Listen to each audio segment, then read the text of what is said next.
Suicídios exemplares. Este é o único título de Henrique Vila-Matas traduzido até ao momento em português. Com mais de 10 volumes publicados em 9 línguas, o catalão Vila-Matas é um dos escritores espanhóis mais importantes da atualidade e talvez o mais lisboeta deles todos, visto que vem de vez em quando a Lisboa buscar inspiração.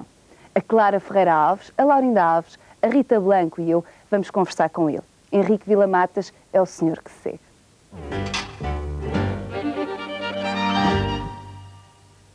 Bem-vindo ao estranho mundo de Henrique Vila-Matas. Trágico, hilariante, subversivo, fantástico. Vila-Matas escreve artigos, ensaios, contos e romances. Em Espanha, o seu último esgotou a primeira edição ao fim de 2 semanas de vendas. Vila-Matas acredita que é nas ninharias, nos pequenos detalhes, que a verdade sobre a vida se revela.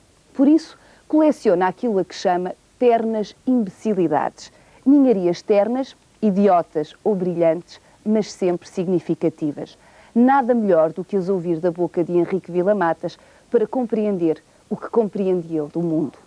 Boa noite, Henrique. Boa noite. Ante todo, debo decir que me lamento no hablar portugués esta noche. Eu também. Pero no me... Con perdón, pero no me disculpo, sino que me lamento. No tem, porque, bueno, me gustaría, pero por mí mismo, hablar en portugués. Pero tampoco sé hablar inglés ni italiano. Siempre pensé que el italiano y el portugués los sabía, los conocía. Y a duras penas sé hablar español y catalán, sobre todo catalán, de modo que... Não, mas vamos entender-nos, sim, não tem creo problema que sim. nenhum.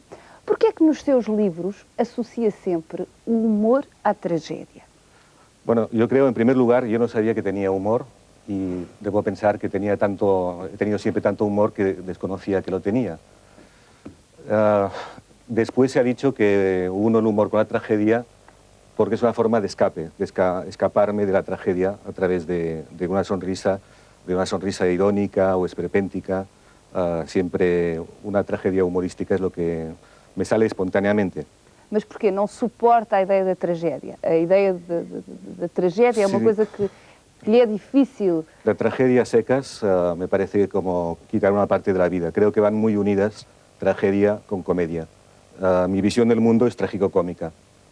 Creo que en las situaciones más trágicas de la vida siempre hay un lado cómico en esas situaciones trágicas. Quando se vê de fora, quando não está na situação. No, se puede vivir incluso la tragedia sin poder evitar una nota de humor. Es el caso de un amigo mío, un gran amigo mío, que cuando murió su madre, vinieron unos parientes del pueblo al entierro. Iban vestidos de smoking, los parientes, porque eran de pueblo y de alguna manera se habían vestido lo mejor que podían. Entonces este amigo, que vivía una situación muy dramática, porque ya digo, se había muerto su madre, a la que además quería mucho, no pudo evitar un momento de sonrisa ante esa cosa tan terrorífica que era esa nota de humor de los parientes del pueblo. Bom, mas isso não acontece frequentemente, virem pessoas de smoking para os funerais, para tomar o seu exemplo. É a pompa, a solenidade do grave, do trágico, que o aborrece. Aborrece-o.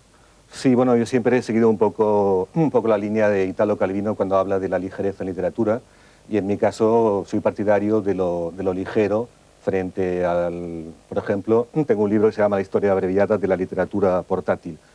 Es una defensa de lo breve ante lo extenso, ante el mamotreto que decimos en España. Es una defensa de lo ligero ante la pesadez, ante lo aburrido, Portanto, é uma opção, ante lo pomposo, como decía. É uma opção de estilo. Um dos seus trabalhos menos conhecidos é o inventário que fez de inscrições surpreendentes em sepulturas. Quer contar porque é que se lembrou de fazer uma coisa dessas? Sí, fue un encargo reciente de hace 2 años del periódico de Barcelona, La Vanguardia.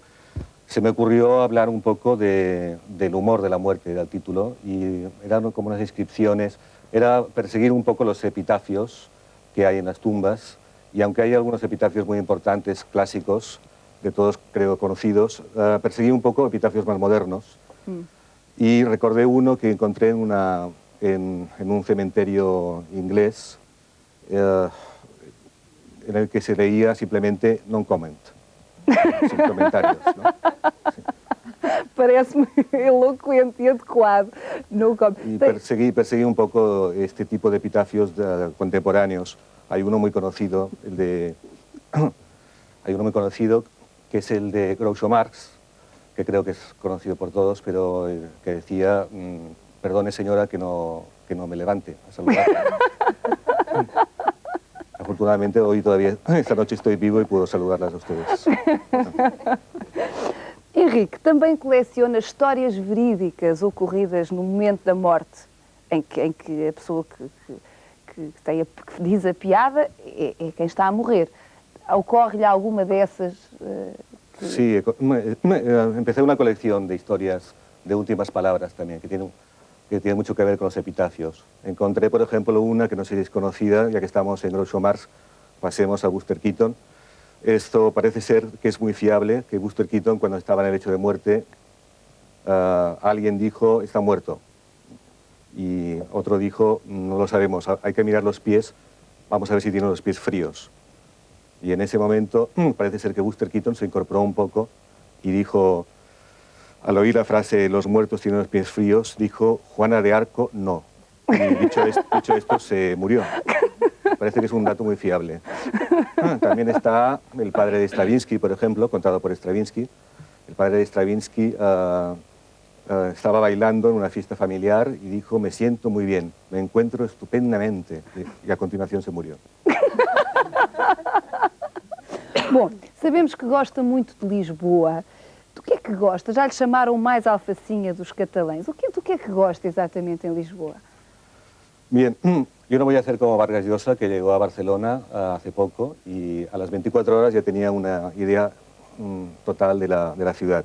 Dijo que se había vuelto, dijo que se había vuelto provinciana.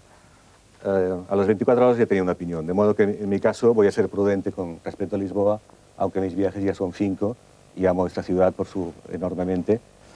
Lo que me encantó en Lisboa es, digamos, cierta elegancia y yo diría cierto ritmo, ritmo antiguo, de pies descalzos, que decía Pessoa. Sim. El ritmo antiguo. De facto. Não é uma coisa... Ele acha típico, mas nós não achamos tanta piada. De ritmo antigo, está bem. Pronto, tem outra dignidade, apesar de tudo. Bom. Ya he dicho que no puedo hablar en profundidad porque sería como imprudente por mi parte. Bom, mas Lo que sí me fascina la ciudad, por supuesto, enormemente, y la he incorporado a todos mis libros, a través siempre, en principio, del mundo de Pessoa, que luego he ido ampliando poco a poco mis viajes. Lisboa es una ciudad triste y a mí, desde luego, me encanta la tristeza siempre que no sea radical. Y por lo tanto, en este sentido, el fado a mí me encanta y sería difícil explicar por qué me gusta. Es como cuando estás enamorado, que cuesta muchísimo explicar exactamente el porquê, não? É um grande elogio à cidade, está de facto apaixonado. Claro, Lisboa ou Portugal, triste, deprimido, melancólico, reveste-me algum... Gostava muito de falar neste tempo tão curto e a televisão de Portugal inteiro, vou-me reduzir a Lisboa. E mesmo Lisboa assim, dos anos 90, acho. Tem tempo que o tema é profundo e vasto.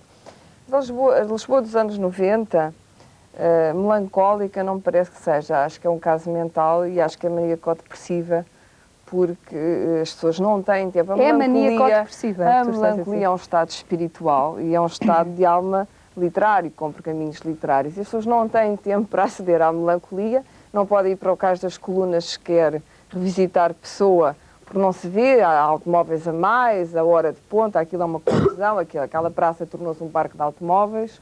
O rio está um bocadinho afastado do Lisboeta, demais a meu ver, e não há tempo, está toda a gente enfiada nos centros comerciais ou enfiada noutros sítios, as pessoas não veem Lisboa. Portanto, digamos que me interessa a melancolia lisboeta, interessa-me como manifestação literária. E para eu ir falar dessa manifestação literária, gostaria de falar de dois poetas. Um é o Cesário Verde. Se há uma obra-prima na literatura portuguesa deste século, é O Sentimento de um Ocidental, que eu recomendo às pessoas que leiam, é curtinho, é um poema. E depois o Pessoa, sobretudo o Álvaro de Campos. Aliás, o Tabu, que é engraçado, que é, como se sabe, fortemente influenciado pelo Pessoa, pela personagem do Pessoa, tem um Desculpa texto... interromper-te, Clara, desculpa interromper-te. O Henrique costuma dizer que a sombra de Tabuki é Pessoa e a sua sombra é Tabuki. Bueno, que yo me convertí de repente en la sombra de Tabucchi cuando me enteré de que Tabucchi había decidido que él era la sombra de Pessoa. Então Tabucchi já está no meio de nós. Já estava aqui. Antes de falares nele, já cá estava. Y por otro Ele tem lado, um texto, que é um texto, aliás, lindíssimo, que ele diz que Lisboa é uma cidade para um nobre suicídio, portanto. Ele acha que Lisboa tem muitas agências funerárias. O que é curioso, de Por acaso facto, é verdade, há pensando, muitas falando agências nisso. funerárias. E prosperam quase Parece que todas. já não há muitos suicidas no Tejo, já houve mais. O que eu acho é que há uma decadência desta melancolia com tendência para o suicídio e passou a haver depressões e casos mentais e casos psiquiátricos mais tristes. Mas voltando aos meus poetas, Estavas convém no- aproveitar estas ocasiões. Estava eu no Cesário Verde. Não, o Cesário Verde tem o sentimento do ocidental, que eu vou recitar só o primeiro verso, não tenham medo. Diz, nas nossas ruas, ao anoitecer, calce Rita, isto é poesia, há tal soturnidade, há tal melancolia, que as sombras, o bulício, o tejo, a maresia, despertam-me um desejo absurdo de sofrer. Isto é completamente português. O português, quando está feliz, pensa que há alguma coisa de errado. Isto é verdade. Isto é verdade. E depois, a poesia quase sempre fala a verdade. E também falha a verdade, às vezes. Mas quase sempre fala a verdade. No Cesário, que é um poeta da evocação, de facto tudo é memória, tudo é tristeza. E depois o próprio Pessoa, que leu o Cesário, que remete, aliás, para o Cesário Verde, num poema do Álvaro de Campos, que eu vou ler, o Pessoa faz uma interiorização da paisagem lisboeta, mas encontra nela, há ali uma aquisição de um fracasso, quer dizer, a ânsia de identidade que o Pessoa tem acaba por se tornar a aquisição irremediável de um fracasso. Isto também é muito português, a ideia de que falhámos irremediavelmente qualquer coisa. É evidente que depois fechou o ciclo do Império, houve o regresso das caravelas, e então aí esse fracasso ou esse falhanço transformou-se num vago complexo de inferioridade perante a Europa mais rica, mais civilizada e supostamente mais adiantada do que nós. Mas o Pessoa, o Álvaro de Campos, diz das ruas ao cair da noite, ó Cesário Verde, ó mestre, ó do sentimento de um ocidental, que inquietação profunda, que desejo de outras coisas, que nem são países, nem momentos, nem vidas, que desejo talvez de outros modos de estados de alma, umedece interiormente o estante lento e longínquo. Ou seja, mais triste que isto não se encontra, não é? Vocês estão um pouco deprimidas, não é? Pois é, o tema puxa, estás a conseguir. A melancolia, de facto, é um belíssimo estado de alma. Eu acho que muitas das melhores páginas que se escreveram na literatura portuguesa, sobretudo na literatura portuguesa moderna, porque com Cesário e com Pessoa temos o começo da modernidade,